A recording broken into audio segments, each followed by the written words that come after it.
For instance, if you only forbear without forgiving, you'll eventually reach your limit and explode. Let me just explain it this way. Let's imagine, hypothetically, that your husband tends to be forgetful. Hypothetically, right? I may or may not be talking about myself. But let's say that you ask him, when he gets done in the shower, to close the shower curtain. And you tell him that day after day after day, and day after day after day, you have to come along and shut the shower curtain. And day after day after day, you try to pretend like it's not a big deal.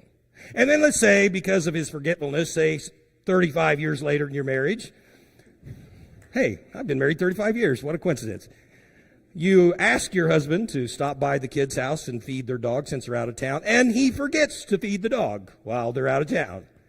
Now, for a while, you just kind of roll your eyes and forbear. But months go by, and one thing leads to another, and your husband continues to forget. And finally, one day you say, hey, I need you to stop at the store since I'm busy, I've had a stressful day, and pick up a gallon of milk. Now, we don't drink milk, so it's not about us. It's not us. But obviously, he forgets. Now, when he gets home, you begin to yell at him and say, you don't care enough to remember the important things, and you just explode. Now, listen, that didn't happen in our house. But the scenario exists a lot, but the reality is this, the milk isn't really the issue, is it? Why is it suddenly a big deal? Why suddenly the explosion? Here's the reason. You practiced forbearance, but you didn't practice forgiveness.